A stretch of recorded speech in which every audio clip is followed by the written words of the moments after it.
Ukiyo-e is an art form that is prevalent and important to Japanese history. At the beginning, it was defined by the Buddhist meaning, uki meaning sadness and yo meaning life. Later during the Ukiyo-e period during the 17th century, uki was then defined by to float. Altogether, ukiyo-e meant pictures of a floating world. This happened in the 17th to 19th century during the Edo period. It was the beginning of the 17th century, and the country was finally unified by the Tokugawa family after many years of civil unrest. From this bloomed peace and prosperity for the remainder of the period. Many art forms began to take place during this time, one of them including haikus and of course the art of ukiyo-e. Opposite to the Buddhist idea of this renaissance and spiritual cycle of life, ukiyo-e depicted the everyday and superficial, hence pictures of a floating world. These would traditionally be made on Japanese screens and scrolls while artists started to create their pieces on wood blocks. Here are some of the artists. While he doesn't have the biggest wow factor in most of his work, having that factor wasn't really the point of ukiyo-e. Hiroshige tended to have more tranquil and nature-related prints. He is a perfect example of what ukiyo-e really stands for. He shows the worldly pleasures of Japanese life and culture and the simplicity of it.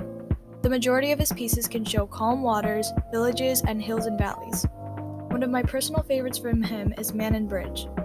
It is in the perspective of inside of a home, looking outside a window into calm waters with two boats. To the side, there's a turtle hanging by a string. This print is amazing in that it paints this peaceful yet intriguing world in its simplicity.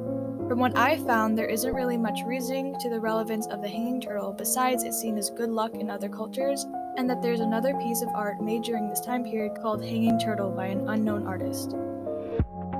Hokusai can definitely be seen as one of the most popular and iconic artists of his time. Some of Hokusai's most popular work is in the 36 Views of Mount Fuji, which was completed in 7 years. This contains 46 prints, which contradicts the name 36 Views, but that was because 10 were added after publication. One of the most popular pieces he's responsible for, which I'm sure most of you guys have seen, is The Great Wave off of Kanagawa. This piece shows the conflict of man versus nature, where 3 boats are seen sailing on an open water. A wave is shown to be towering over them. Hokusai depicts this wave as fearful and menacing by making the ends of the wave very claw-like. The print is an unfinished story, while showcasing the vulnerability of man and the power of nature. Later in his life, he decides to summarize his career. He mentions that he starts at the age of 6. As he grows older, he improves his artwork and draws things such as beasts and nature. He says that he thought that nothing before the age of 70, at least to him, was worth showcasing.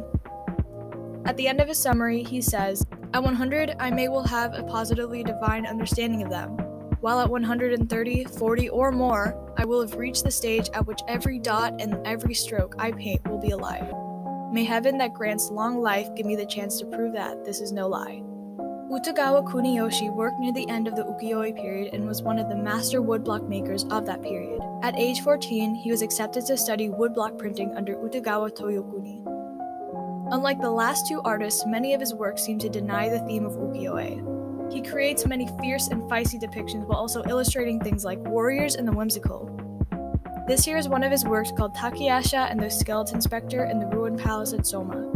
It shows a girl named Princess Takayasha holding up a scroll where she recites a spell to call up the skeleton.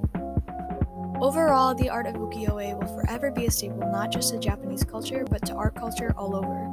The gracefulness, simplicity, and sheer beauty did and I hope continues to inspire artists everywhere to branch off into their own style and to create.